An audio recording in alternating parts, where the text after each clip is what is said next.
मनोरंजन आणि माध्यम क्षेत्रातली पहिली जागतिक परिषद वेव्ज येत्या मे महिन्यामध्ये मुंबईत होणार आहे. त्याच्या तयारीला वेग आलाय. जगभरातल्या गुणवंत कलाकारांना व्यासपीठ उपलब्ध करून देणाऱ्या या परिषदेत सहभागी होण्यासाठी अनेक कलाकार उत्सुक आहेत.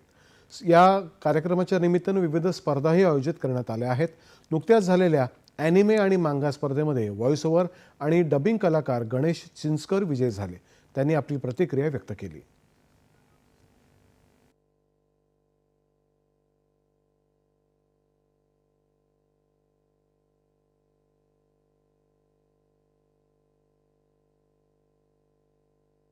आता जो आपला व्हॅनची जी कॉम्पिटिशन झाली, तर त्या कॉम्पिटिशनमध्ये खूप नवीन गोष्टी शिकायला मिळाल्या.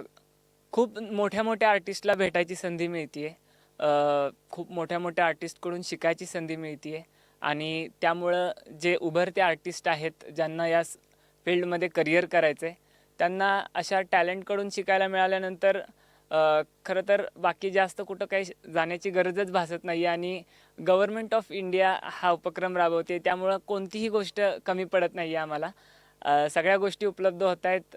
नवीन-नवीन जे मोठे लोक आहेत, म्हणजे या इंडस्ट्रीमध्ये ज्यांनी भरपूर वर्ष काम केले, ज्यांचा जास्तीत जास्त एक्सपिरियन्स आहे, ते लोक आम्हाला या ठिकाणी मार्गदर्शन करत आहेत. त्यामुळे त्याचा खूपच फायदा होत आहे. पुढं मीडिया अँड एंटरटेनमेंट इंडस्ट्री जी आहे, ती खूप मोठ्या संधी उपलब्ध करून देते आता व्हॉइस ओव्हर आर्टिस्ट आणि सगळ्याच आर्टिस्टला.